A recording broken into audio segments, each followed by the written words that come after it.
Assalamualaikum warahmatullahi wabarakatuh. Sebelumnya, perkenalkan saya Firly Hafiz, jurusan Teknik Pertambangan, berasal dari Universitas Bangka Belitung.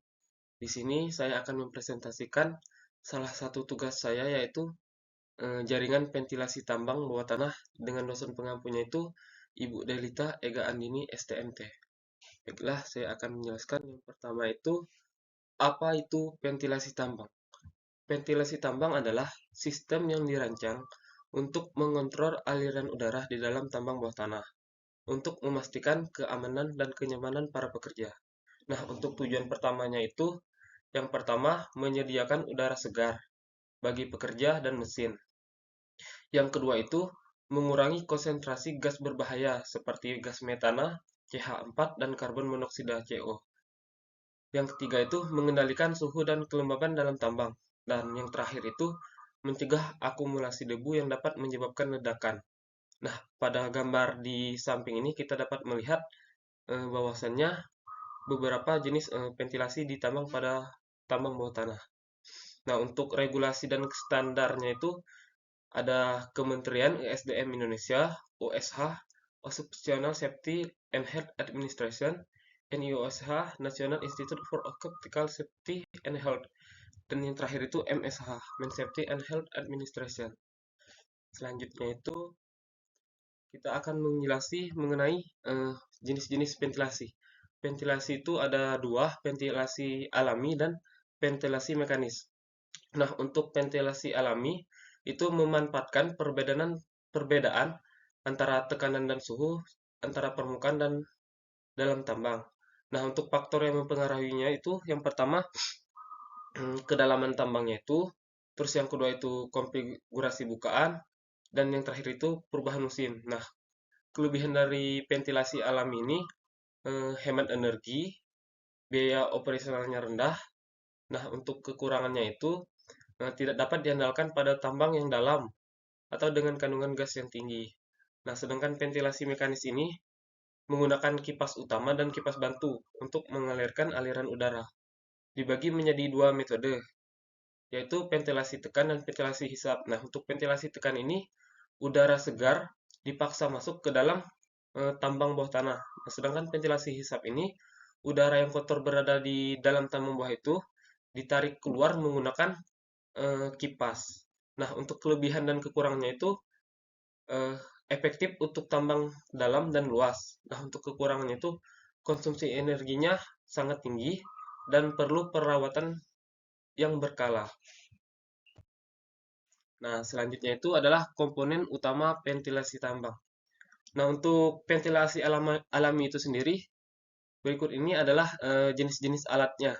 Yang pertama itu kipas utama atau main fan.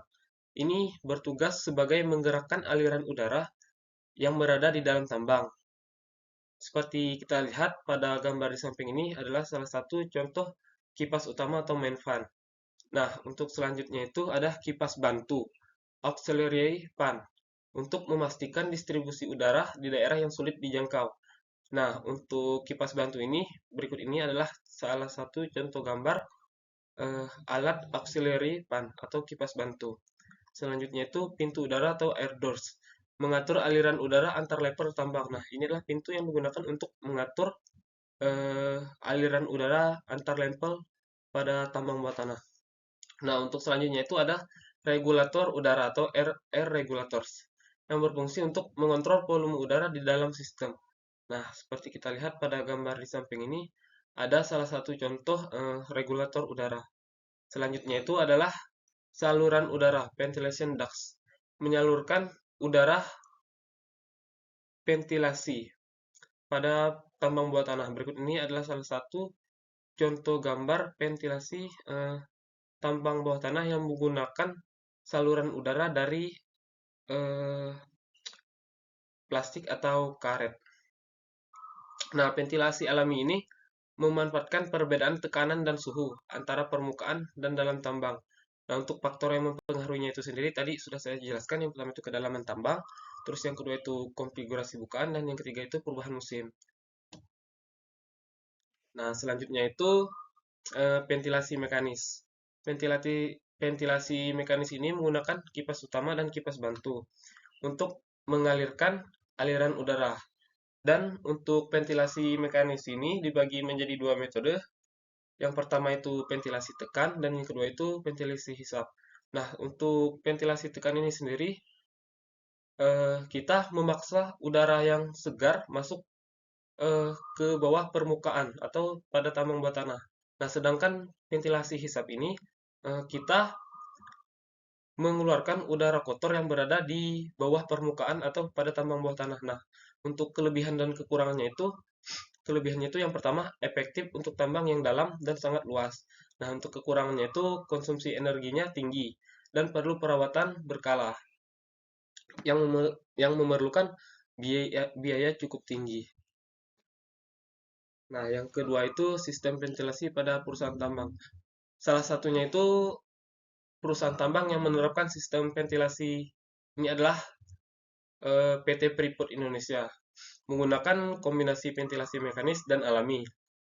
Terus untuk kipas utamanya itu berkapasitas tinggi dan untuk implementasinya sistem pemantauan gas atau real time.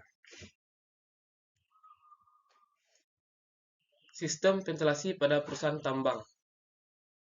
Nah, untuk perhitungannya itu perhitungan kebutuhan udara di tambang bawah tanah itu ada beberapa faktor yang mempengaruhinya. Yang pertama itu jumlah pekerjanya, terus yang kedua itu jumlah alat berat, terus kandungan gas dalam tambang, dan yang terakhir itu luas dan kedalaman tambang itu sendiri.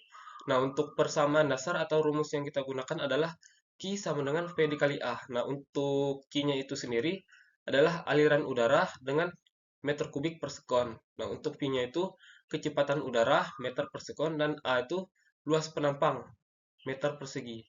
Berikut ini adalah contoh perhitungan ventilasi untuk tambang batu bara maupun di tambang logam. Nah, selanjutnya itu ada gas berbahaya di dalam tambang. Gas berbahaya dalam tambang ini yang pertama itu adalah metana, CH4. CH4 ini dapat menyebabkan sebuah ledakan. Selanjutnya itu ada karbon monoksida. Ini salah satu gas yang sangat beracun bagi para pekerja, bisa menyebabkan eh, tingkat resiko yang cukup tinggi, bisa menyebabkan kematian. Dan selanjutnya itu ada karbon dioksida CO2. Ini dapat menyebabkan sesak napas karena kekurangan oksigen. Selanjutnya itu ada hidrogen sulfida. Ini beracun dan berbau busuk. Dan yang terakhir itu adalah oksigen rendah. Oksigennya di bawah 19,5%. Ini dapat menyebabkan hipoksia pada para pekerja. Nah, selanjutnya itu adalah tantangan dalam ventilasi tambang.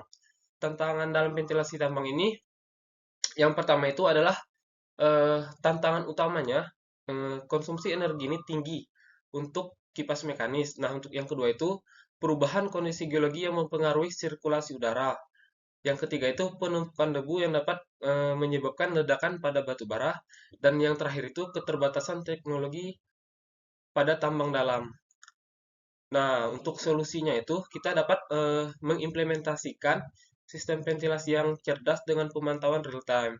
Nah, untuk kedua itu penggunaan kipas yang hemat energi dan yang ketiga itu adalah perawatan secara berkala pada sistem ventilasinya.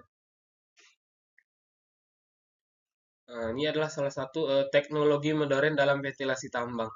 Teknologi modern dalam ventilasi tambang itu ada yang ventilasi smart atau ventilasi cerdas, ada ventilasi berbasis energi terbarukan, dan ada sistem ventilasi hybrid. Nah, untuk ventilasi cerdas atau smart ventilation ini, kita biasanya menggunakan sensor LOT untuk pemantauan gas real time. Ini adalah salah satu sensor otomatis yang apabila ada gas beracun, ini akan secara otomatis mendeteksi bahwa keadaan di bawah permukaan ini bahwa adanya gas beracun. Selanjutnya itu ada AI untuk mengoptimalkan aliran udara. Nah, untuk ventilasi berbasis energi terbarukan, ini menggunakan tenaga surya atau angin untuk mengurangi konsumsi listrik. Nah, untuk yang terakhir itu sistem ventilasi hybrid. Sistem ventilasi ini menggunakan kombinasi antara ventilasi alami dan mekanis untuk efisiensi maksimal. Nah, selanjutnya itu kesimpulan dan rekomendasi yang akan saya berikan. Nah, untuk kesimpulannya itu, ventilasi tambang adalah aspek kritis dalam keselamatan tambang bawah tanah. Terus untuk yang kedua itu, kombinasi ventilasi alami dan mekanis sering digunakan untuk efektivitas maksimal. Dan yang terakhir itu, perhitungan kebutuhan ventilasi sangat penting untuk keselamatan dan efisiensi kerja. Nah, untuk rekomendasinya itu sendiri, yang pertama implementasi teknologi ventilasi cerdas, yang kedua itu optimalisasi penggunaan kipas berdasarkan kebutuhan real time, dan yang terakhir itu peningkatan regulasi dan pengawasan ventilasi tambang. Nah, berikut ini adalah sumber dari materi yang saya paparkan tadi. Yang pertama itu dari MC Person MG 1993 yang berjudul Subsurface Ventilation Environmental Engineering. Dan yang kedua itu dari Hartman, HL, Mutmansky, terus Ramani dan Wang ini dengan judul Main Ventilation and Air Conditioning. Nah, selanjutnya itu saya dapatkan dari web PT Freeport Indonesia, terus PT Bukit Asam, dan Kementerian Energi dan Sumber Daya Mineral. Terus yang terakhir itu dari Occupational Safety and Health Administration OSH, itu main ventilation standar retrofit Mars. Eh, Selanjutnya itu hidup kesepian tanpa kasih. Cukup sekian dan terima kasih. Sekian presentasi dari saya mengenai jaringan ventilasi tambang bawah tanah. Mohon maaf apabila ada kesalahan. Saya tutup dengan mengucapkan wabillahi taufik walhidayah. Wassalamualaikum warahmatullahi wabarakatuh.